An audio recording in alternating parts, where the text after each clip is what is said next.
현재 일본 전역이 충격에 빠졌습니다. 한때 한국을 식민지의 노예라 부르며 하대했던 그 거만한 일본의 회장들이 고작 손톱만한 한국산 기술 하나를 얻기 위해 어떻게 무릎을 꿇고 있기 때문입니다. 그들은 수십 년간 자신들이 만든 소재가 없으면 한국은 아무것도 못한다며 협박해왔습니다. 하지만 오늘 한국은 그 협박이 얼마나 우스꽝스러운 자폭이었는지를 직접 증명했습니다. 일본이 따라 하려다 국가 파산 위기까지 몰린 기술, 오직 한국인의 손끝에서만 탄생하는 이 기적 같은 기술이 어떻게 세계의 판도를 뒤집었는지 자세한 내용 살펴보겠습니다. 도쿄 미나토구 토라노문 언덕 위에 우뚝 솟은 오쿠라 호텔의 프레스티지 룸은 언제나처럼 고고하고 정적인 공기로 가득 차 있었습니다. 창밖으로는 12월의 차가운 도쿄 야경이 붉은 핏물처럼 번져가고 있었지만 방 안은 최고급 히노키 향과 데워진 사케의 단내로 아늑하기 그지없었습니다. 이곳은 일본 재계의 심장부이자 과거 버블 경제 시절 전 세계를 호령했던 일본 기업들의 망령이 떠도는 곳이기도 합니다. 오늘 이곳에 모인 15명의 노인들은 자신들의 모임을 히노마루 포럼, 즉 일장기 포럼이라 부르고 있었죠. 미쓰비시, 스미토모 화학, 시네츠 화학 등 이름만 들어도 일본 소재 산업의 근간을 이루는 거대 기업의 전현직 회장단이 그 멤버였습니다. 저는 시노하라 켄입니다. 한때는 도쿄일렉트론의 수석 엔지니어로서 일본 반도체의 황금기를 이끌었고 지금은 한국반도체협회의 자문역을 맡아 서울과 도쿄를 오가는 경계인입니다. 초대받지 않은 손님인 제가 육중한 참나무 문을 열고 들어섰을 때 그들은 막 건배를 제의하고 있었습니다. 시노하라 군, 늦었군.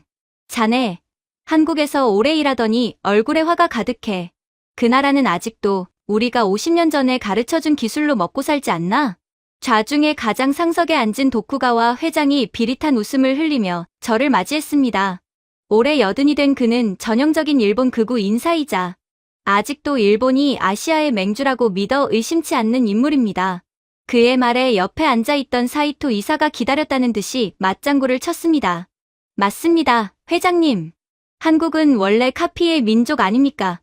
70년대엔 우리 소니 라디오 베끼고 90년대엔 우리 TV 기술 훔쳐가고 이제 덩치 좀 커졌다고 까부는 꼴을 보면 참 가소롭지요. 주인 무는 개는 몽둥이가 약인데 말입니다. 요즘 젊은 것들은 역사를 몰라요. 와하하! 기름진 웃음소리가 회의실을 메웠습니다. 그들은 최고급 사케인 주욘다이를 들이키며 자신들의 과거 영광에 취해 있었습니다. 그들의 눈에는 제가 그저 조국을 등지고 한국의 기술을 팔아먹은 배신자 정도로 보였을 겁니다. 저는 자리에 앉지도 않은 채 양복 안주머니에서 낡은 수첩 하나를 꺼내 테이블 위에 올렸습니다. 그리고 최대한 투박하고 거친 억양으로 입을 열었습니다. 회장님, 몽둥이를 드시기엔 팔힘이 너무 빠지셨습니다. 그리고 그 개라고 부르시는 나라는 지금 호랑이가 되어 귀하의 안방을 차지하고 있습니다. 김치 냄새가 난다고 코를 막으실 게 아니라 그쪽에서 풍겨오는 돈 냄새를 맡으셔야죠. 제 도발적인 발언에 회의실의 공기가 순식간에 얼어붙었습니다. 도쿠가와 회장의 미간이 꿈틀거렸습니다. 자네 지금 뭐라고 했나? 감히 식민지였던 나라를 두둔해. 두둔하는 게 아닙니다. 현실을 말씀드리는 겁니다. 회장님, 오늘 아침 결제 서류 어떻게 처리하셨습니까? 비서가 출력해 온종이에 붉은 인주 묻혀서 도장 찍으셨죠. 그 도장의 각도가 조금이라도 삐뚤어지면 다시 찍으라고 호통치셨을 테고, 그리고 그 서류를 팩스로 거래처에 보내셨겠지요. 그게 뭐가 문제란 말인가? 그게 일본의 전통이자 격식이야. 모노즈쿠리, 즉 장인정신의 시작은 절차에서 나오는 법이지. 사이토 이사가 핏대를 세우며 소리쳤습니다. 저는 씁쓸한 웃음을 감출 수 없었습니다. 이것이 바로 일본이 망해가는 이유였습니다. 바로 그겁니다. 회장님이 도장 찍을 위치를 고민하고 팩스 용지가 걸려서 비서가 땀을 뻘뻘 흘리는 그 30분 동안 한국은 공장 하나를 더 돌립니다. 한국은 지금 결제 서류도 AI가 검토하고 모든 공정이 스마트 팩토리로 실시간 연동됩니다. 팩스요? 한국 젊은 직원들은 팩스가 어떻게 생겼는지도 모릅니다. 박물관에나 가야 볼 수 있으니까요. 우리가 격식을 차린답시고 멈춰있는 동안 그들은 빛의 속도로 달리고 있습니다. 제발 좀 정신 차리십시오. 얼마 전 도쿄 코로나 대응센터에서 확진자 집계를 못해서 난리가 났던 것을 벌써 잊으신 겁니까? 이유가 기가 막혔죠? 전국 보건소에서 보낸 팩스 용지가 너무 많이 쌓여서 종이가 걸리는 바람에 집계를 포기했답니다. 한국질병청이 실시간 데이터베이스로 전 국민 백신 접종 현황을 0.1초 만에 띄울 때 일본 공무원들은 팩스 기계 앞에서 삐삐 거리는 전송 소리를 들으며 돋보기로 흐릿한 숫자를 해독하고 있었습니다. 한국인들이 이걸 보고 일본은 국가 기밀도 팩스로 보내다가 종이 씹히면 나라 망하겠네라고 합디다. 웃을 일이 아닙니다. 이게 지금 우리들의 현실입니다. 하지만 도쿠가와 회장은 애써 현실을 외면할 뿐이었죠. 그래도 격식이 가장 중요한 거야. 한국은 근본도 없는 식민지 민족이니까 전통을 보존하지 않는 거지. 격식이라. 그러고 보니 도쿠가와 회장님, 지난번에 손녀분이 사준 아이패드 결제판은 잘 쓰고 계십니까? 소문에는 전자결제 서류에 확인 도장을 찍으시겠다며 아이패드 화면에 붉은 인주를 듬뿍 묻힌 도장을 쾅 내려 찍어서 액정을 박살내셨다던데 회장님의 동년배의 한국 노인들은 아이패드는 물론 키오스크까지 자유자재로 사용하고 있습니다. 회장님이 액정에 묻은 인주를 닦아내느라 물티슈 한 통을 다 쓰시는 동안 회장님, 동년배의 한국 사장님들은 스마트폰으로 공장 CCTV 보면서 거기 3번 라인, 속도 좀 더 올립시다 하고 퇴근하죠. 격식을 너무 좋아하시는데 더 말해볼까요? 작년에 일본의 한 대기업이 디지털 전환을 하겠다며 수억 엔을 들여 로봇을 개발했는데 그 로봇이 뭐 하는 놈인지 아십니까? 사람 대신 종이 서류에 도장을 쾅쾅 찍어주는 로봇이었습니다. 한국은 클릭 한 번으로 결제가 끝나는데 일본은 도장 찍는 각도를 조절하는 AI 로봇을 만들어서 이것이 일본의 기술력이라며 뉴스에 내보냈습니다. 한국 네티즌들이 그 뉴스를 보고 뭐라 했는지 아십니까? 와, 조선시대 물레방아에 모터 달아놓고 최첨단이라고 우기는 꼴이네라며 비웃었습니다. 회장님, 그 로봇이 도장 찍을 때 한국 공장은 로봇팔이 1초에 50번씩 반도체를 조립하고 있었습니다. 회장님이 바뀌지 않는다면 우리 일본은 절대로 바뀌지 않고 도태될 것입니다. 도쿠가와 회장이 사케잔을 탁 내려놓으며 소리쳤습니다. 건방지군. 속도가 다가 아니야. 기술의 깊이가 다르다. 깊이가. 한국이 아무리 날고 기어도 그 뿌리는 우리 일본 기술이야. 박정희 시절 포항제철 지을 때 누가 도와줬나? 우리 미쓰비시와 신일본제철이 기술 다 대줬어. 은혜도 모르는 것들. 저는 천천히 고개를 저으며 프레젠테이션 화면을 띄우기 위해 리모컨을 들었습니다.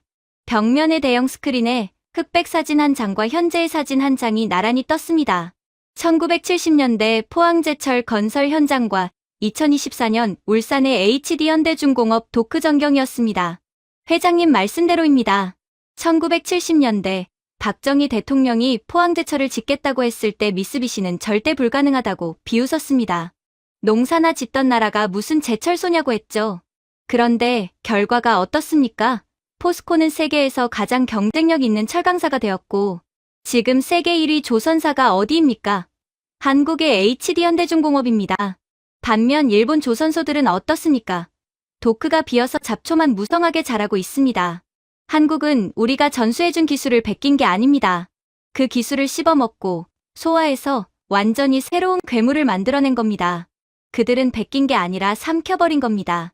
그러나 회장은 아직도 일본이 한국보다 압도 우위에 있을 때만을 떠올릴 뿐이었습니다.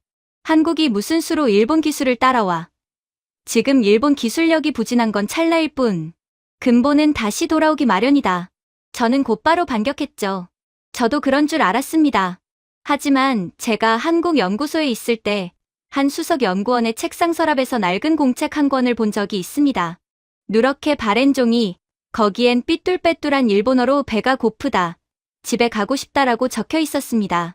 그 연구원의 할아버지가 일제강점기 때 홋카이도 탄광에 징용 끌려가서 썼던 일기장이더군요.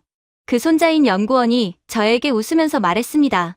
고모님, 우리 할아버지는 일본 땅 밑에서 석탄을 캤지만 저는 이제 반도체로 일본 산업에 무덤을 팔 겁니다.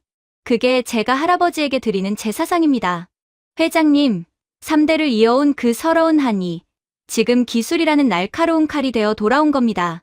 회장님부터 그 낡은 생각 안에 갇혀 계신데 한국의 이 칼날을 무슨 수로 막으시겠습니까? 그리고 소름 돋게도 한국의 이 칼날은 생각보다 오래 전부터 정교하게 다듬어졌습니다. 회장님은 90년대를 기억하십니까? 소니가 트리니트론 브라운관의 화질이 세계 최고라며 자만하고 있을 때 삼성과 LG는 과감하게 LCD로 판을 엎어버렸습니다. 그때 일본 엔지니어들이 뭐라고 했습니까? 액정은 화질이 떨어져서 안 된다고 비웃었죠. 하지만 지금 소니 TV에 들어가는 패널 어디서 사오는지 아십니까? 한국산 아니면 중국산입니다. 지금 전 세계 가전 매장에 가보십시오. 메이드 인 재팬은 그저 껍데기뿐입니다. 속은 이미 한국이 지배하고 있습니다. 제 말이 이어질수록 도쿠가와 회장의 얼굴은 불그락푸르락 변해갔습니다. 하지만 저는 멈출 생각이 없었습니다. 이건 단순한 비판이 아니라 죽어가는 환자에게 내리는 마지막 처방전 같은 것이었으니까요. 화면을 넘기자 2010년대의 반도체 치킨 게임 그래프가 나타났습니다. 붉은 선은 급격히 상승하고 파란 선은 바닥으로 곤두박질치고 있었습니다. 2010년대로 넘어오면 더 처참합니다. 도시바, LP다, NEC. 한때 세계 메모리 시장을 50%나 점유했던 우리 일본 반도체 기업들. 다 어디 갔습니까? 삼성전자와 SK하이닉스가 주도한 치킨 게임의 뼈도 못 추리고 파산하거나 해외 자본에 팔려나갔습니다. 일본 반도체 점유율은 이제 0%대를 향해 가고 있습니다. 우리가 회의실에서 3시간 동안 도시락 메뉴를 고르고 있을 때 한국 연구원들은 컵라면을 먹으면서 밤새워 시제품을 만들었습니다. 회장님들은 그 헝그리 정신을 거지 근성이라고 비웃으셨죠. 그런데 지금 보십시오. 그 거지 근성이라 비웃던 한국인들의 입을 지금 그들이 벌어들인 천문학적인 돈다발로 때리고 있는 형국입니다. 즉, 지금 일본은 한국을 재추월하기 위해 24시간 철야 교대 근무를 해도 모자랄 판국이라는 겁니다. 하지만 현실은 어떻습니까? 몇 년 전 우리 측 산업 스파이가 한국 공장에 잠입했다가 본국에 긴급 보고서를 보냈었죠. 한국 엔지니어들이 4시간마다 노란색 봉지에 든 가루를 뜨거운 물에 타 마시는데 그걸 마시면 갑자기 눈이 번쩍 뜨이고 타자 속도가 2배 빨라진다. 분명 금지된 각성제일 것이다라고요. 우리가 그 성분을 분석하려고 수천만 엔을 썼는데 결과가 뭐였는지 아십니까? 설탕, 크림, 커피였습니다. 네, 바로 맥심 모카골드입니다. 우리는 녹차잎을 따서 말리고 우리느라 30분을 소비할 때 한국인은 그 노란색 연료를 10초 만에 털어넣고 다시 일을 시작합니다. 그 속도를 당해낼 재간이 있겠습니까? 그 열정을 당해낼 재간이 있냐는 말입니다. 그러자 구석에 앉아있던 시네츠 화학의 다나카 회장이 참지 못하고 벌떡 일어났습니다. 그는 일본 소재 산업의 자존심이라 불리는 인물로 2019년 한국에 대한 수출 규제를 주도했던 강경파였습니다. 신호하라. 말이 너무 심하잖아. 웃기지 마라. 반도체 공장이 돌아가려면 뭐가 필요한지 잊었나? 포토레지스트, 고순도 불화수소. 그 핵심 소재는 우리가 꽉 쥐고 있어. 우리가 수도꼭지 잠그면 삼성이고 SK고 간에 내일부터 공장 스톱이야. 2019년 잊었나? 그들이 아무리 날고 기어도 결국 우리 소재 없이는 빈 껍데기일 뿐이라고. 다나카 회장의 고함에 좌중의 분위기가 다시 반전되었습니다. 그래, 역시 소재는 일본이지. 라는 안도감이 그들의 표정에 스쳐 지나갔습니다. 저는 쓴웃음을 지으며 주머니에 손을 넣었습니다. 그리고 손가락 한마디만 한 까만 칩 하나를 꺼내 대리석 테이블 위에 쾅 소리가 나도록 내려놓았습니다. 둔탁한 소리가 회의실의 정적을 깼습니다. 이게 뭔지 아십니까? 그게 뭔가? 또 무슨 삼성의 메모리 칩인가? 아닙니다.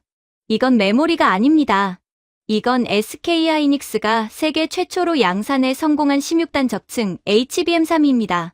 HBM. 그게 뭐 대수라고. 대수롭지 않다고요? 회장님, 이 작은 칩 하나가 지금 전 세계 AI 산업의 심장입니다. 그리고 다나카 회장님, 방금 소재를 끊으면 공장이 멈춘다고 하셨죠? 유감스럽게도 이 칩에는 당신들이 자랑하는 그 접착 소재가 들어가지 않습니다. 뭐라고? 다나카 회장의 눈이 휘둥그레졌습니다. 저는 천천히 그리고 또렷하게 말했습니다. 한국은 당신들의 소재 승인을 기다리는 시간이 아까워서 아예 소재가 필요 없는 공법을 개발해버렸습니다. 그들은 MRMUF 공정과 하이브리드 본딩이라는 기술로 칩을 그냥 녹여서 붙여버렸습니다. 접착제 필요 없습니다. 그냥 열과 압력으로 찍어 눌러서 구리와 구리를 직접 연결해버렸으니까요. 당신들의 소재는 이제 창고에 쌓인 벽돌일 뿐입니다. 건축주가 벽돌을 안 쓰겠다고 선언했는데 벽돌 장수가 무슨 힘이 있습니까? 베이실이 술렁이기 시작했습니다. 하이브리드 본딩, MRMUF.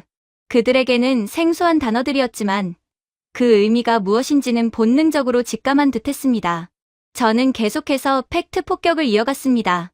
현재 글로벌 HBM 시장 점유율 SK하이닉스와 삼성전자가 90% 이상을 장악했습니다. 미국의 마이크론이 5% 남짓 따라오고 있고 일본은 0%입니다. 소수점도 의미 없는 완전한 제로입니다. 이게 무슨 뜻인지 아십니까? 일본이 클린룸에서 웨이퍼 한 장 깎는 장인정신에 취해 먼지 한 톨과 싸우고 있을 때 한국은 아파트 층간소음 잡는 기술로 반도체를 16층, 20층으로 쌓아 올렸다는 겁니다. 저는 잠시 숨을 고르고 그들을 둘러보았습니다. 이건 반도체가 아니라 건축입니다. 좁은 땅덩어리에 아파트를 30층씩 올려서 인구를 수용하는 한국인 특유의 공간 활용 능력. 그 DNA가 만들어낸 기적입니다. 일본 엔지니어들이 칩을 어떻게 안전하게 눕혀놓을까 고민할 때 한국 엔지니어들은 왜 눕혀? 위로 쌓으면 되잖아. 라며 무식할 정도로 과감하게 층을 올렸습니다. 그리고 그 결과가 이겁니다. 16단을 쌓았는데 높이는 기존 8단과 똑같습니다. 종이보다 얇게 갈아내고 오차 없이 쌓아 올리는 이 기술. 지금 전 세계에서 오직 한국만이 완벽하게 구현하고 있습니다. 도쿠가와 회장의 손이 떨리고 있었습니다. 그는 믿기지 않는다는 듯 중얼거렸습니다. 그래도 우리 도요타나 소니가 안 사주면 그만 아닌가? 회장님, 아직도 상황 파악이 안 되십니까? 지금 이 칩을 사달라고 줄을 서 있는 게 누군지 아십니까? 바로 엔비디아의 젠슨 황 CEO입니다. 그는 1년치 물량을 선입금하고 제발 물건 좀 달라고 한국 공장 앞에서 텐트라도 칠 기세입니다. 도요타요? 소니요? 죄송하지만 한국 반도체 기업 입장에서 일본 기업들은 이제 우수. 고객 축에도 못 깁니다. 물량이 남으면 주는 거고 없으면 마는 겁니다. 지금 도요타 자율주행차 개발이 왜 늦어지는지 아십니까? 한국산 고성능 메모리를 제때 공급받지 못해서입니다. 일본 도요타가 한국 반도체 없으면 자율주행은커녕 내비게이션도 못 켜는 세상이 되었다는 말입니다. 제 목소리는 어느새 높아져 있었습니다. 단순한 보고가 아니었습니다. 이것은 제가 평생을 바쳐온 일본 전자산업에 대한 조종이나 다름없었습니다. 15명의 거물들은 이제 아무도 사케잔을 들지 않았습니다. 그저 망연자실한 표정으로 테이블 위에 작은 칩을 노려볼 뿐이었습니다. 저는 잠시 눈을 감았습니다. 20년 전 제가 삼성전자 기흥 공장에 파견을 갔을 때의 기억이 떠올랐습니다. 저는 그때를 잊을 수 없습니다. 제가 밤 11시에 퇴근하려고 짐을 싸는데 한국 연구원들은 그 시간에 편의점 컵라면 하나를 먹고 다시 실험실로 들어가더군요. 제가 하도 기가 막혀서 물었습니다. 김 연구원, 왜 이렇게까지 합니까? 내일 해도 되잖아요. 그러자 그 새파랗게 젊은 연구원이씩 웃으면서 뭐라고 했는지 아십니까? 고문님, 우리 부모님 세대는 배 골아가며 맨손으로 철판 두드렸는데 우리는 에어컨 바람 쐬면서 일하잖아요. 이 정도는 해야 일본 이기죠. 배고픈 건 참아도 일본한테 져서 배 아픈 건 못 참거든요. 그때 저는 알았습니다. 아, 이 나라는 못 이긴다. 절대 못 이긴다. 그들의 가슴 속엔 우리가 잃어버린 도끼가 있고 조국에 대한 무서운 헌신이 있습니다. 우리는 그걸 잊어버린 지 오래되었습니다. 보십시오. 한국의 평택과 이천 공장은 우주 정거장에서도 보일 만큼 밤새 환하게 빛납니다. 외국인들은 그걸 보고 노동 착취라고 비아냥거리지요. 하지만 저는 그 불빛의 진짜 의미를 압니다. 어느 날 새벽, 퇴근하던 60대 한국 엔지니어가 공장 불빛을 뒤돌아보며 혼잣말을 하더군요. 내가 오늘 여기서 밤을 새워야 내 아들놈이 사는 세상은 좀 더 환해지지 않겠나. 저 불빛은 내 아들을 위한 등대야. 회장님, 가족을 위해 스스로를 태워 등대가 되려는 가장들을 이길 수 있는 나라는 이 세상에 없습니다. 일본의 불 꺼진 연구소와 한국의 불타오르는 등대. 승부는 이미 거기서 갈린 겁니다. 저는 눈시울이 붉어지는 것을 느꼈습니다.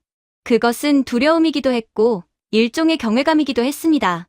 저는 마지막으로 그들에게 가장 잔인한, 하지만 가장 현실적인 경고를 던져야 했습니다.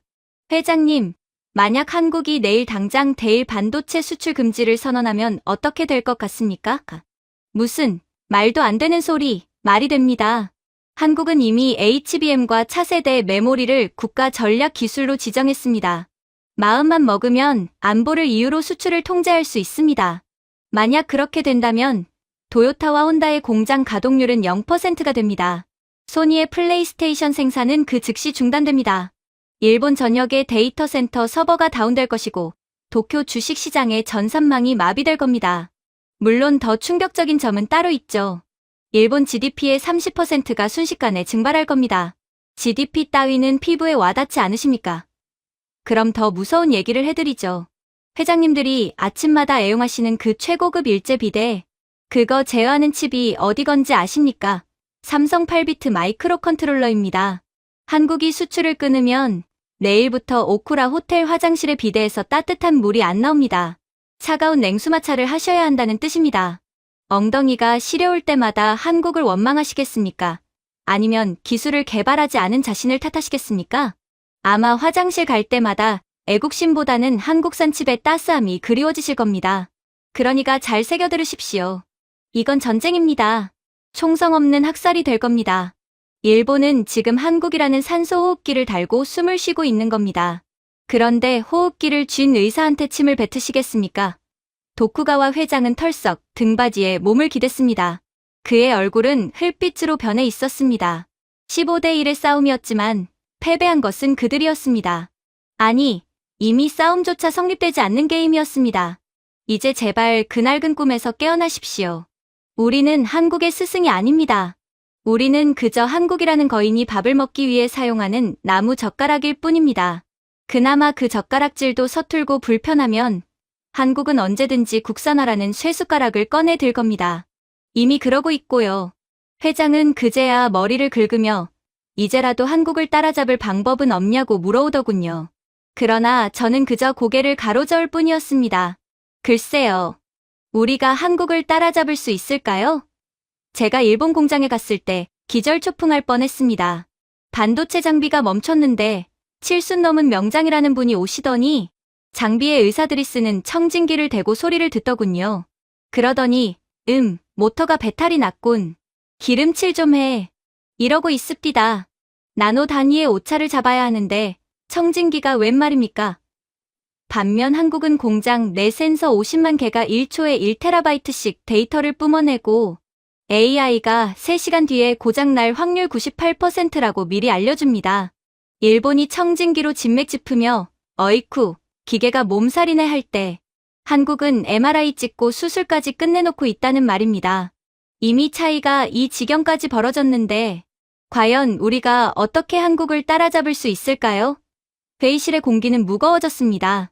아무도 감히 말을 할 생각을 못했죠.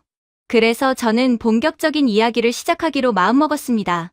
그리고 제가 테이블 위에 던지듯 내려놓은 그 작고 검은 사각형, 한국의 16단, HBM 칩 하나가 나오자 모두는 일동경악의 반응을 보였죠. 마치 먹이를 발견한 하이에나 떼처럼 혹은 이해할 수 없는 외계 문물을 접한 원시 부족처럼 일본 재계의 거물들이 테이블 앞으로 우르르 몰려들었습니다. 그들의 반응은 제가 예상했던 것보다 훨씬 더 정근대적이고 실소를 금할 수 없을 만큼 아날로그적이었습니다. 이게 정말 16층이라고? 미쓰비시 중공업의 고문이 양복 안주머니에서 주섬주섬 무언가를 꺼냈습니다. 그것은 최첨단 반도체를 검증하는 장비가 아니었습니다. 보석상 주인들이나 쓸 법한 한쪽 눈에 끼우는 확대경이었습니다. 옆에 있던 시네츠 화학 회장 역시 돋보기를 꺼내 코끝에 걸치고는 칩을 향해 고개를 숙였습니다. 세계 최고의 기술력을 논하는 자리에서 돋보기와 확대경이라니요. 저는 그 광경이 너무나도 기가 막혀서 헛웃음이 나올 뻔했습니다. 그들은 눈에 보이지도 않는 나노 단위의 적층 기술을 육안으로 확인하려 들고 있었습니다. 냄새가 안 나는데 미쓰비시 고문이 칩에 코를 박고 킁킁거렸습니다. 이음새가 안 보여. 접착제 냄새도 안 나고. 이거 진짜 반도체 맞아? 자네 솔직히 말하게. 이거 남대문 시장에서 파는 큐빅 조각 사온 거 아니야? 반짝거리는 게 딱 관광객들 속여 파는 기념품인데. 그의 진지한 표정이 더 큰 코미디였습니다. 그들은 믿고 싶지 않은 것입니다. 자신들이 수십 년간 쌓아올린 소재 기술의 성벽이 무너졌다는 사실을 고작 냄새가 나지 않는다는 이유로 부정하고 싶어 했습니다. 저는 그들의 한심한 작태를 보며 혀를 찼습니다. 회장님, 지금 다이아몬드 감정하십니까? 그 돋보기로 찾으시는 건 흠집입니까? 아니면 인정하기 싫은 현실입니까? 그들이 흠칫하며 고개를 들었습니다. 저는 차갑게 일갈했습니다. 이게 가짜라면 지금 도쿄 증시에서 폭락하고 있는 당신의 회사 주가는 뭡니까? 주식시장은 이미 이 칩이 진짜라는 걸 알고 짐을 싸고 있습니다. 회장님들이 돋보기로 흠집을 찾는 지금 이 순간에도 한국 평택과 이천의 공장은 대나처럼 환합니다. 그곳은 1년 365일, 단 1초도 멈추지 않는 24시간의 유령 공장입니다. 유령 공장이라니 사람이 없다는 건가? 아니요. 기계가 쉴 권리가 없다는 뜻입니다. 일본 공장은 오후 5시가 되면 칼퇴근하고 기계도 전원을 끄고 쉬죠. 기계도 쉬어야 수명이 오래간다면서 닦고 조이고 기름치느라 시간을 보냅니다. 하지만 한국은 다릅니다. 엔지니어들이 3교대로 돌아가며 기계가 과열될 틈을 주지 않고 계속 돌립니다. 심지어 장비가 고장날 징조가 보이면 AI가 미리 예측해서 부품을 갈아버립니다. 당신들이 입을 덮고 잠든 사이 한국은 당신들이 1년 동안 만들 물량을 하룻밤 사이에 찍어냅니다. 속도전에서 이미 게임이 되지 않습니다. 반면에 일본은 어떻습니까? 얼마 전 일본의 한 대형 은행 시스템이 멈췄을 때 이유가 기가 막혔습니다. 서버 컴퓨터도 밤에는 열을 식히고 잠을 자야 수명이 길어진다며 관리자가 오후 6시에 메인 서버 코드를 뽑고 퇴근했답니다. 한국 엔지니어들이 이 뉴스를 보고 와, 일본 서버는 무슨 애완동물 다마고치냐? 밥 주고 재워주게? 라며 배를 잡고 웃었습니다. 기계한테 휴식권을 챙겨주는 그 갸륵한 마음씨 때문에 우리 일본의 산업, 경쟁력은 영원히 잠들어버린 겁니다. 도쿠가와 회장이 분한 듯 입술을 깨물었습니다. 속도가 빠르다고 좋은 게 아니야. 정밀함이 생명인 반도체를 그렇게 막 찍어내면 불량률이 치솟을 텐데 16층을 쌓는다고? 그 얇은 웨이퍼를 무슨 수로 16장이나 겹쳐 접착제 없이 쌓으면 다 무너져 내릴 거다. 저는 기다렸다는 듯 리모컨을 눌러 다음 화면을 띄웠습니다. 그것은 한국 공장의 내부 공정을 촬영한 보안 영상 중 일부였습니다. 화면 왼쪽에는 일본의 기존 패키징 방식이, 오른쪽에는 한국의 최신 공정이 비교되어 재생되었습니다. 보십시오. 이게 바로 기술의 격차입니다. 왼쪽 화면에서는 일본인 장인이 방진복을 입고 현미경을 들여다보며 핀셋으로 칩 하나하나를 조심스럽게 옮기고 있었습니다. 칩 사이에 미세한 납땜 볼을 놓고 그 사이로 액체 접착제를 주사기로 주입하는 모습은 마치 예술 활동처럼 보였습니다. 하지만 속도는 거북이보다 느렸습니다. 반면 오른쪽 화면은 충격적이었습니다. 거대한 프레스 장비가 위아래로 움직이며 쿵, 쿵 하고 칩을 찍어 누르고 있었습니다. 핀셋도, 주사기도, 현미경도 없었습니다. 그저 압도적인 힘과 열기만이 느껴졌습니다. 미쳤어. 16층을 한 번에 눌러? 안에 회로가 다 찌그러질 텐데. 그건 과학이 아니라 폭력이야. 일본 반도체학 회장을 지낸 도쿄대 교수가 비명을 질렀습니다. 그의 눈에는 한국의 공정이 반도체에 대한 모독처럼 보였을 겁니다. 폭력이 아닙니다.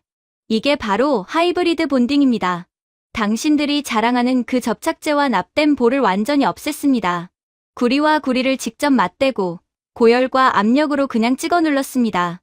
쇠와 쇠를 녹여서 하나로 만든 겁니다. 높이는 낮추고 데이터 고속도로는 1000배 넓혔죠. 일본이 장인정신이네 뭐네 하며 수율 30%에서 허덕일 때 한국은 이 무식해 보이는 방법으로 수율 92%를 찍고 있습니다. 오차 범위요? 0.0001mm입니다.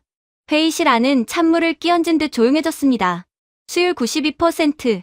반도체 업계에서 이것은 신의 영역이나 다름없는 숫자입니다.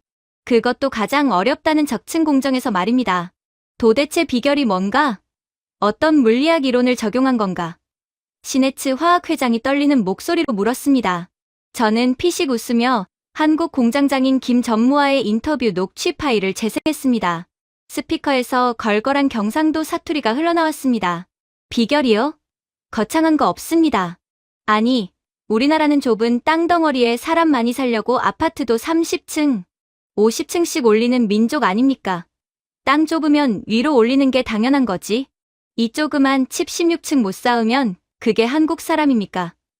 그냥 위아래 층간 소음 없게 꽉꽉 누르면 됩니다. 잠시 정적이 흐르고 김 전무의 목소리가 이어졌습니다. 그리고 이 기계 세팅할 때 말입니다. 제가 옛날 생각 좀 했습니다. 겨울에 길거리에서 파는 호떡 있지 않습니까? 그 호떡 누르개로 반죽 누를 때 너무 세게 누르면 옆구리 터져서 설탕물 줄줄 새고 너무 살살 누르면 두꺼워서 맛이 없거든요. 딱 그 적당히의 감각, 옆구리 안 터지게 지그시 누르는 그 손맛으로 기계 압력을 잡았습니다. 호떡이나 반도체나 누르는 건 매한가지 아닙니까? 통역된 자막을 읽은 일본 원로들의 표정은 가관이었습니다.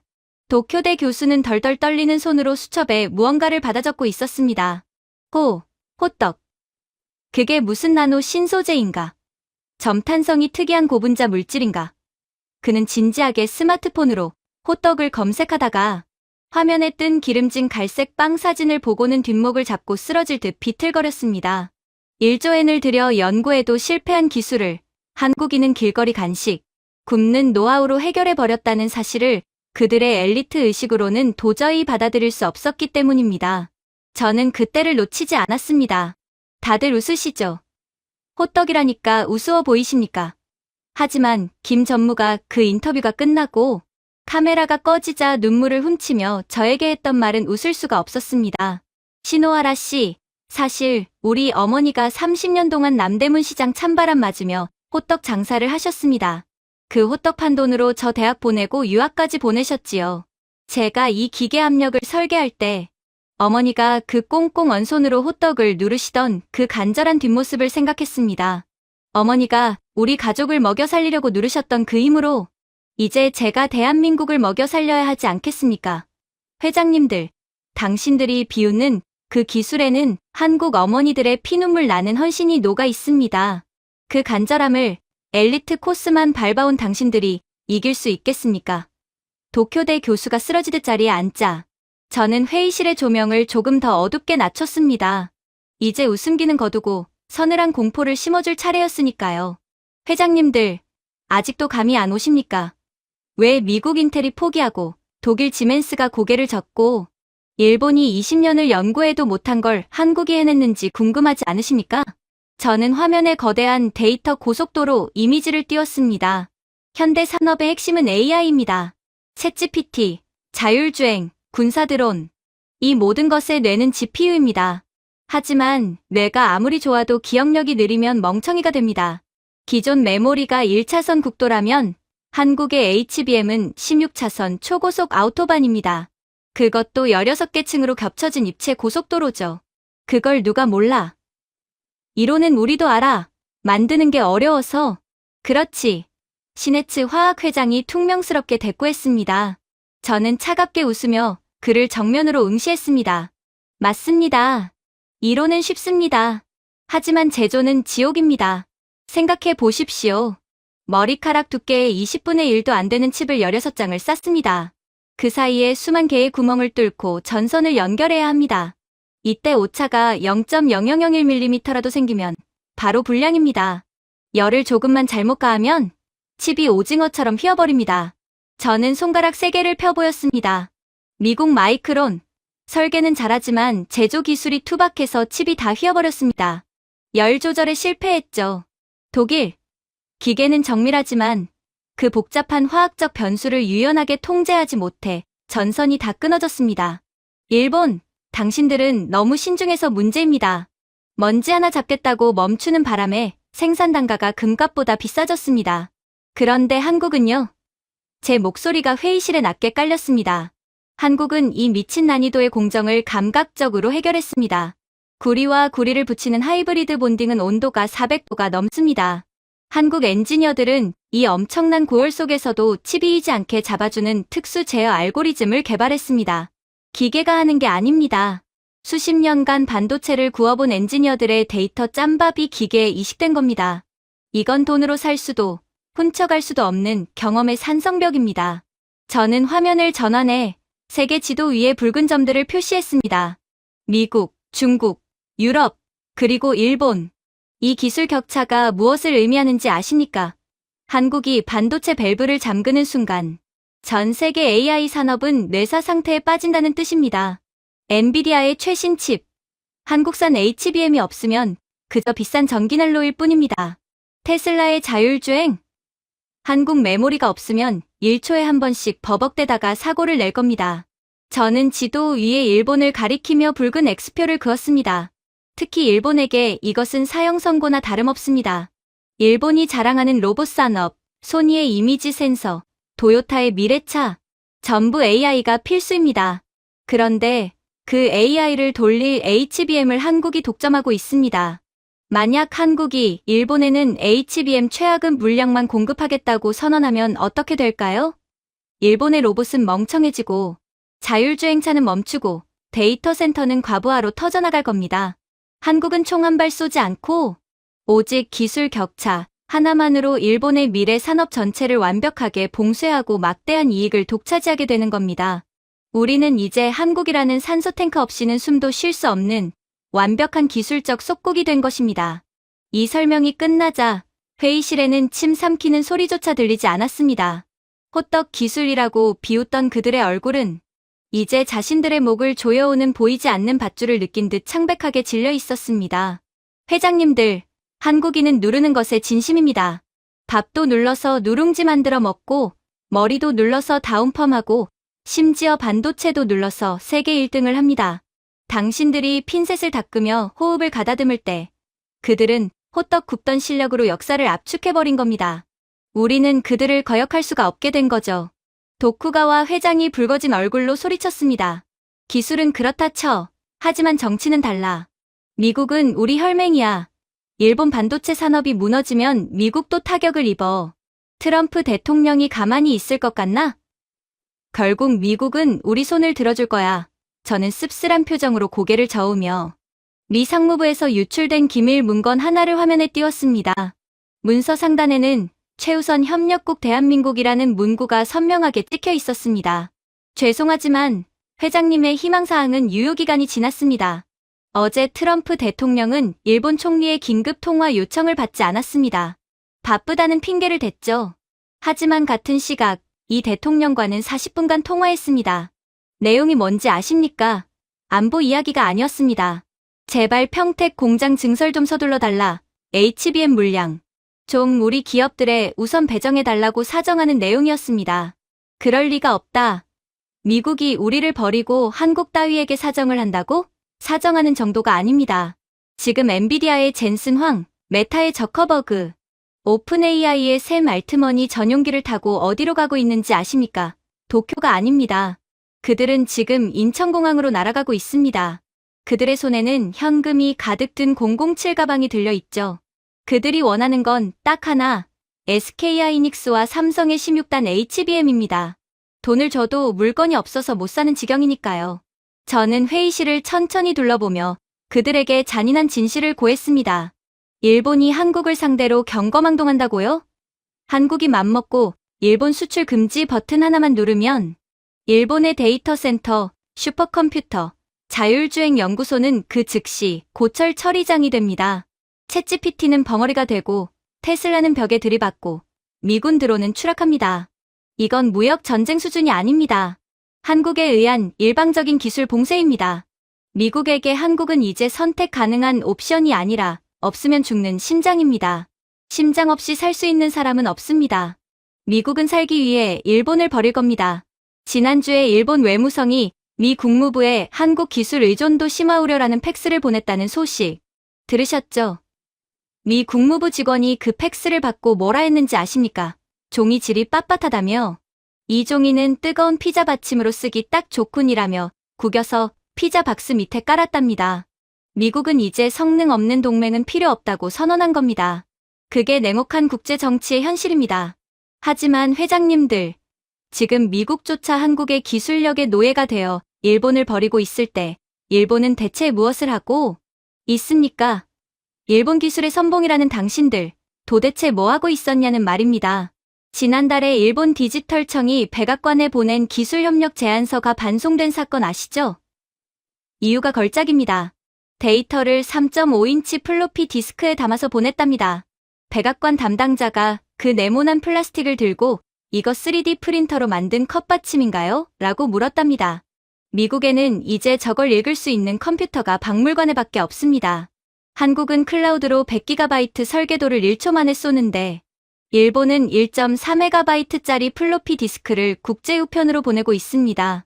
미국이 보기에 일본은 동맹국이 아니라 타임머신 타고 온 원시인입니다. 이런 일본을 이제 누가 선택하겠습니까?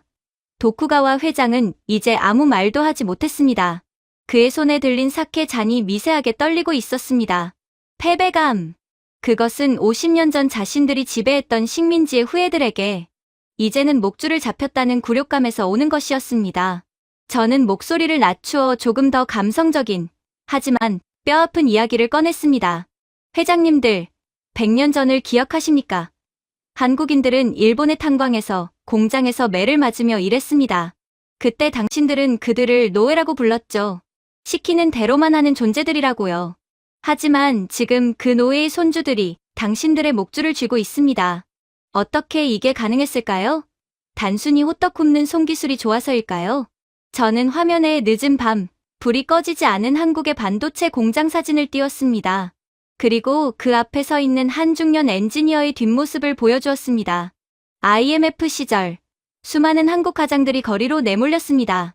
평생을 바친 회사에서 잘리고 길거리에서 노숙을 했습니다. 일본의 샐러리맨들이었다면 실패가 두려워 숨어버리거나 자살을 선택했을지도 모릅니다. 일본은 한번 실패하면 나고자라는 인식 때문에 30년 동안 아무도 위험한 도전을 하지 않았으니까요. 돌다리만 두드리다가 다리가 무너진 꼴이죠. 하지만 한국의 아버지들은 달랐습니다. 그들은 지옥 같은 IMF를 겪으며 뼈저리게 느꼈습니다. 힘이 없으면 당한다. 내 자식에게는 이 지독한 가난과 무시를 절대 물려주지 않겠다. 그 도끼 하나로 그들은 쪽잠을 자며 기술을 익혔습니다.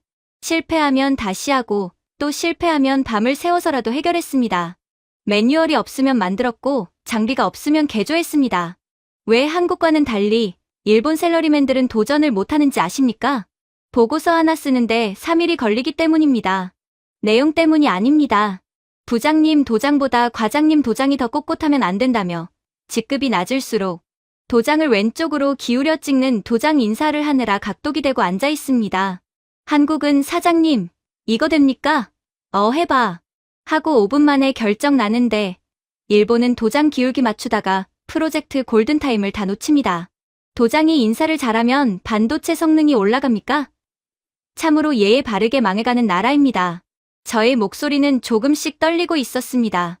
저 역시 그 시대를 함께 겪으며 그들의 처절함을 보았기 때문입니다. 지금 평택 공장에서 밤새 돌아가는 기계 소리, 그건 단순한 소음이 아닙니다. 가족을 지키기 위해 자신의 청춘을 갈아 넣은 한국 중장년층의 심장 박동 소리입니다. 일본의 엘리트들이 퇴근 후 이자카야에서 맥주를 마실 때 한국의 아버지들은 믹스커피를 씹어 삼키며 모니터와 싸웠습니다. 그 차이가 50년 후인 지금 일본을 삼류 국가로 전락시키고 한국을 기술 황제로 만든 것입니다. 저는 제 손바닥을 펴서 그들에게 보여주었습니다. 펜대를 굴리던 저의 손과는 다른 한국 공장에서 만난 김 전무의 손을 떠올리며 말했습니다. 보십시오. 저는 비록 펜을 잡았지만 지금 이 칩을 만든 한국 엔지니어들의 손은 굳은 살로 뒤덮여 있습니다. 키보드만 두드린 손이 아닙니다. 뜨거운 열기에 데이고 날카로운 웨이퍼에 베이고 납땜 연기에 눈물 흘리며 만들어낸 영광의 상처입니다. 그 굳은 살이 바로 16단 HBM을 지탱하는 진짜 기둥입니다. 회장님들의 매끄럽고 고운 손으로는 죽었다 깨어나도 그 거친 아버지의 손을 이길 수 없습니다. 회의실 안에는 숨소리조차 들리지 않았습니다. 도쿠가와 회장은 자신의 늙고 고운 손이 부끄러운 듯 슬그머니 테이블 아래로 감추었습니다. 창밖의 도쿄타워는 여전히 붉게 빛나고 있었지만 이 방 안의 권력자들은 이미 알고 있었습니다. 저 붉은 빛이 일본의 번영을 상징하는 것이 아니라 저물어가는 제국의 석양이라는 것을 말입니다. 세계는 이제 일본의 고상한 장인정신을 원하지 않습니다. 한국 아버지들의 그 처절한 헌신이 만든 압도적인 기술을 원합니다. 인정하십시오. 100년 전 우리가 강제로 뺏어간 노숟가락. 그들은 이제 반도체라는 황금 숟가락으로 녹여내어 우리 밥상을 걷어차고 있습니다. 그리고 그 밥상은 다시는 돌아오지 않을 겁니다. 회의실의 침묵은 무거웠습니다. HBM 칩 하나가 던진 파장은 단순한 기술적 충격을 넘어 일본 재계의 근간을 뒤흔드는 공포가 되어 있었습니다. 도쿠가와 회장은 덜덜 떨리는 손으로 사케 잔을 만지작거렸지만 차마 입에 가져가지는 못했습니다. 이미 그의 목구멍은 바짝 타들어가고 있었으니까요. 그들의 공포를 증폭시키기 위해 저는 주머니에서 USB 메모리 하나를 꺼냈습니다. 회장님들, 며칠 전 베이징에서 아주 재미있는 일이 있었습니다. 혹시 중국 상무부가 한국 산업부에 보낸 비공식 경고장에 대해 들어보셨습니까? 중국, 그 덩치 큰 깡패들 말인가? 네. 그들이 한국의 16단 HBM 기술을 탐내서 늘 그랬던 것처럼 힘으로 뺏으려 했습니다. 여기 녹취록이 있습니다. 저는 USB를 꽂고 파일을 재생했습니다. 스피커에서 중국 상무부 장관의 거만한 목소리가 흘러나왔습니다. 한국 산업부 장관 선생, 좋게 말할 때 16단 HBM 기술 공유하시오.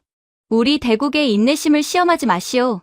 만약 거부하면 내일부터 갈륨, 게르마늄 수출 전면 중단하겠소. 반도체 필수 소재 끊기면 한국 공장 멈추는 건 시간 문제 아니오? 전형적인 중국식 전랑 외교였습니다. 힘으로 윽박 지르면 작은 나라들은 벌벌 떨며 기술을 바칠 것이라 착각한 것이죠. 하지만 이어진 한국 장관의 반응은 그들의 예상을 완전히 빗나갔습니다. 여보세요? 여보세요? 뚜. 전화가 끊겼습니다. 중국 장관이 당황하며 소리치는 목소리가 들렸습니다. 뭐야? 감히 대국의 전화를 끊어? 다시 걸어. 하지만 다시 연결된 전화에서 한국 장관은 차갑게 한마디를 남겼습니다. 바빠서 끊었습니다. 그리고 팩스 한 장 보냈으니 확인하십시오. 저는 회의실 화면에 그 팩스 내용을 띄웠습니다. 수신 중국 공산당 상무부, 발신 대한민국 산업통상자원부. 내용은 단 3줄이었습니다. 1점, 휘토류 끊으십시오. 우리는 호주와 베트남에서 사오면 됩니다. 조금 비싸겠지만 상관없습니다. 2점, 대신 우리는 중국 내 모든 데이터 센터에 공급된 한국산 HBM 서버의 원격 킬 스위치를 누르겠습니다. 3점, 1시간 안에 알리바바, 텐센트, 바이두, 그리고 당신들의 안면인식 감시 카메라 시스템은 전부 벽돌이 될 겁니다. 석기 시대로 돌아갈 준비가 되었다면 지금 당장 히토류 수출 금지 버튼을 누르십시오. 킬 스위치. 도쿠가와 회장이 마른 침을 삼켰습니다. 네, 한국의 HBM은 단순한 부품이 아닙니다. 주기적으로 한국 본사 서버와 인증 신호를 주고받아야만 작동하는 디지털 잠금 장치가 걸려 있습니다. 한국이 인증 서버를 끄는 순간 중국의 모든 AI 시스템은 뇌사 상태에 빠집니다.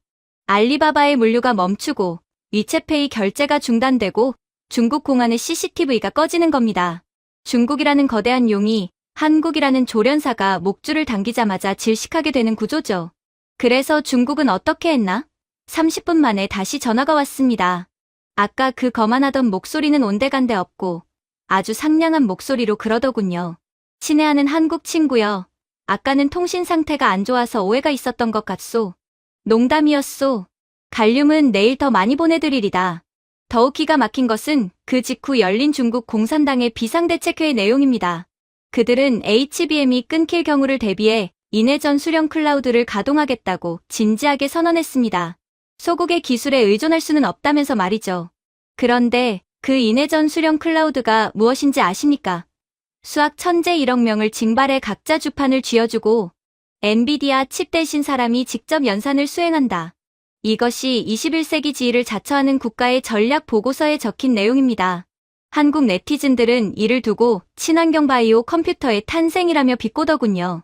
쿨링 시스템은 부채질로 하고 전력 공급은 만두로 하겠다는 겁니까? 최첨단 AI 전쟁을 주판을 튕기는 소리로 이기겠다는 그들의 용기가 참으로 가상하지만 역시 그들은 한국을 이길 수가 없는 것입니다. 다른 국가들을 협박하며 모든 이권을 빼앗아 성장한 중국조차도 한국에만큼은 꼼짝을 못하는 거죠. 회의실 곳곳에서 탄식이 터져 나왔습니다.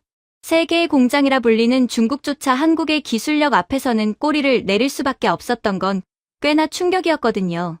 아무튼 중국은 그 후로 전략을 바꿨습니다.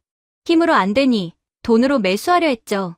한국의 핵심 엔지니어에게 연봉 100억 원을 제안했습니다. 하지만 그 엔지니어가 거절하자 결국 최정예 산업 스파이를 투입해 하이브리드 본딩 설계도를 훔쳐갔습니다. 훔쳐갔다고? 그럼 기술이 유출된 거 아닌가? 미쓰비시 고문이 놀라서 소리쳤습니다. 저는 빙그레 웃으며 고개를 저었습니다. 훔쳐갔죠. 그리고 수조 원을 들여서 중국 내륙 깊숙한 곳에 똑같은 공장을 지었습니다. 그런데 결과가 어땠는지 아십니까? 시운전을 하자마자 배관이 터지고 칩이 전부 녹아버렸습니다. 공장 하나를 통째로 날려먹었죠. 왜? 설계도대로 했는데 왜? 그들이 훔친 건 설계도가 맞습니다. 하지만 한국 엔지니어들은 설계도에 없는 비기를 씁니다. 바로 공정 변수 파일입니다. 온도, 압력, 화학 약품 비율. 이 미세한 숫자들이 핵심인데 한국 엔지니어들이 보안을 위해 이 파일명을 아주 기가 막히게 바꿔놨습니다. 저는 화면에 암호화된 파일 하나를 띄웠습니다. 중국 해커들이 이 파일을 해독했더니 내용이 이랬답니다. 배추 20포기, 고춧가루 3컵, 액젓 적당히, 마늘 1주먹. 중국 스파이들은 이게 고도의 화학 공식 암호인 줄 알았습니다. 배추는 실리콘 웨이퍼, 고춧가루는 연마제일 거라고 추측해서 그대로 비율을 맞춰 배합했죠. 결과는 배관이 부식되어 폭발했습니다. 한국의 매운맛을 화학적으로 아주 제대로 체험한 셈이죠. 김치 레시피였다고? 네, 한국인들은 보안도 유머로 승화시킵니다. 복사기는 종이를 베낄 수 있어도 어머니의 손맛은 흉내낼 수 없는 법이죠. 중국은 껍데기만 훔쳐갔을 뿐, 그 안에 담긴 한국인의 감각은 훔쳐가지 못했습니다. 한국은 이미 중국의 이런 스파이지까지 모두 예상했고 대비해 두었던 거죠. 중국의 머리 꼭대기 위에 있었던 겁니다. 다들 그 스파이 사건을 두고 통쾌하다며 웃었지만 저는 그 파일을 만든 김수석 연구원을 만났을 때 차마 웃을 수 없었습니다. 그가 파일명으로 썼던 김장 레시피. 그건 사실 작년에 돌아가신 그의 어머니가 생전에 삐뚤빼뚤한 글씨로 적어주신 편지 내용이었습니다. 24시간 연구실에 틀어박혀 집에 못 가는 아들이 밥이라도 굶을까봐 어머니가 적어주신 그 쪽지를 그는 코드로 변환해 칩 속에 심어둔 겁니다. 아들아, 밥 묻고 해라. 엄마는 네가 젤로 자랑스럽다. 중국은 그저 화학 공식인 줄 알고 훔쳐갔지만 그 데이터 안에는 어머니에 대한 그리움과 사무치는 효심이 담겨 있었습니다. 남의 소중한 추억을 도둑질한 데가 그 천벌을 받은 겁니다. 중국마저 참교육을 당했다는 이야기에 일본 회장들의 얼굴은 사색이 되었습니다. 이제 남은 건 자신들의 처지였습니다. 그럼 중국도 안 통한다면 우리 일본은 어떻게 되는 건가? 시네츠 화학회장이 떨리는 목소리로 물었습니다. 저는 잔인하지만 명확한 현실을 보여주기 위해 2025년 대일 무역 수지 및 기술 의존도 분석 그래프를 띄웠습니다. 화면 가득 붉은 화살표가 일본 열도에서 한반도로 마치 거대한 강물처럼 흘러들어가고 있었습니다. 회장님들, 인정하기 싫으시겠지만 보십시오. 일본은 이제 한국의 기술 식민지입니다. 식민지라니, 말이 너무 심하잖아. 심한 게 아니라 사실입니다. 도요타가 자동차 한 대를 팔 때마다 이익의 40%가 어디로 가는지 아십니까?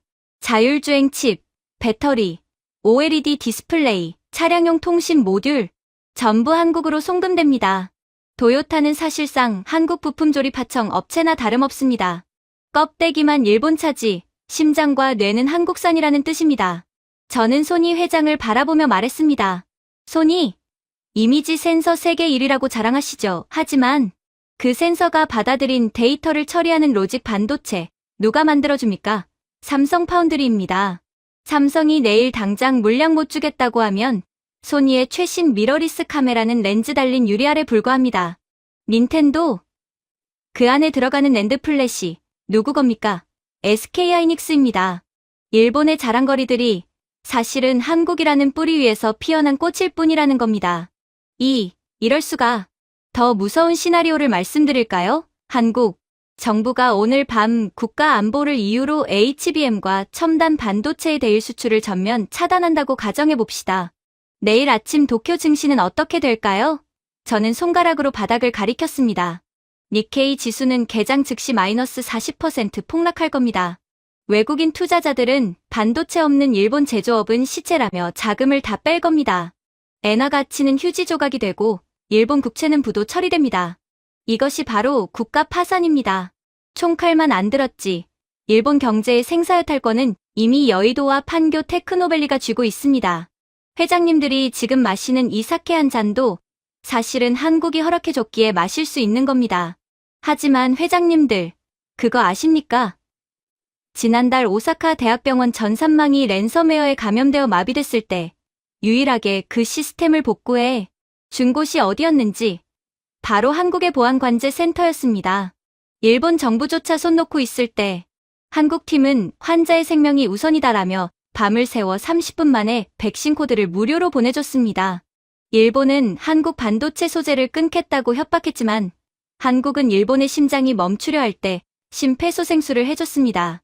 칼을 쥔 자가 그 칼로 사람을 살릴 때 비로소 진정한 영웅이 되는 겁니다. 한국은 이미 기술뿐만 아니라 품격에서도 일본을 넘어섰습니다. 회의실은 무덤처럼 고요해졌습니다. 도쿠가와 회장은 넋이 나간 듯 창밖을 바라보았습니다. 도쿄의 화려한 야경이 사실은 사상누각 위에 지어진 허상처럼 느껴졌을 겁니다. 이제 마지막 이야기를 해야 할 때가 왔습니다. 저는 딱딱한 표정을 풀고 조금은 부드러운 목소리로 말했습니다. 회장님들, 제가 왜 이렇게까지 한국 편을 드는지 궁금하실 겁니다. 제가 매국노라서, 한국 돈을 받아서, 아닙니다. 저는 10년 전 제 인생을 바꾼 기억을 꺼냈습니다. 10년 전 제가 한국 삼성전자 현장에 파견 가 있을 때였습니다. 무리한 일정으로 과로로 쓰러져 수원병원에 입원했었죠. 그때 일본 본사에서는 전화 한 통 없었습니다. 아니, 딱 한 번 왔군요. 언제 복귀하냐? 프로젝트 늦어지면 책임질 거냐고 독촉하는 전화였습니다. 제 눈가가 촉촉해졌습니다. 그런데 밤늦게 누군가 병실 문을 두드렸습니다. 한국협력사 사장님, 그러니까 지금 김전무의 부친이셨습니다. 그분 손에는 계약서가 아니라 낡은 보온병 하나가 들려 있었습니다. 보온병? 네, 댁에서 직접 끓인 사골 국물이었습니다. 뽀얗고 따뜻한 국물을 따라주시며 제 손을 꼭 잡고 그러시더군요. 투박한 손이었지만 그 온기는 아직도 생생합니다. 저는 그분의 말투를 흉내냈습니다. 시노하라상, 일이고 돈이고 다 필요 없소. 사람이 살아야 기술도 있는 거지. 밥 좀 먹고 합시다. 타국에서 아프면 얼마나 서럽소. 이거 우리 집사람이 푹 고운 거니까 한 그릇 쭉 들이키고 털고 일어납시다. 반면 그때 일본 본사 인사팀에서 날아온 팩스 한 장은 저를 전율케 했습니다. 위로의 말은커녕 장기 입원에 따른 업무 공백 사유서를 제출하라는 독촉장이었죠. 더 기가 막힌 건 제가 링거를 꽂은 손으로 힘겹게 도장을 찍어보냈더니 반려당했다는 사실입니다. 도장의 각도가 수직이 아니다. 상사에게 예의를 갖추어 왼쪽으로 15도 기울여 다시 찍어라. 죽어가는 사람에게 도장의 기울기를 논하는 나라. 사람이 먼저인 한국과 매뉴얼의 각도가 먼저인 일본. 승패는 이미 거기서 갈려 있었던 겁니다. 당신들처럼 일본 극우에 찌든 과거의 저였지만 그런 저마저도 완전히 펜으로 돌려버리는 힘. 그게 바로 한국이 가진 그 누구도 따라하지 못하는 힘인 것입니다. 저는 잠시 말을 잇지 못했습니다. 솔직히 저는 그때 울었습니다. 사골 국물을 마시며 펑펑 울었습니다. 세계 최고의 기술력을 가진 나라가 파트너를 대하는 태도가 이렇습니다. 그들은 저를 일본에서 온 기술자가 아니라 아픈 사람으로 대해줬습니다. 일본이 고도 성장기를 거치며 잃어버린 그 사람 냄새, 그 따뜻한 정이 한국에는 있었습니다. 저는 회의실을 둘러보며 확신에 찬 목소리로 말했습니다. 한국이 전 세계의 돈과 존경을 빨아들이는 건 단지 16단 HBM 기술 때문만이 아닙니다. 그들은 파트너를 돈줄이나 하청이 아니라 사람으로 대합니다. 그래서 미국도, 유럽도, 심지어 중동의 왕족들도 한국을 믿고 100년치 계약을 맺는 겁니다. 기술은 차가운 머리에서 나오지만 위대한 기술은 뜨거운 가슴에서 나옵니다. 계산기만 두드리는 일본은 심장을 가진 한국을 영원히 이길 수 없습니다. 도쿠가와 회장이 고개를 떨구었습니다. 그의 어깨가 작게 흔들리는 것 같았습니다.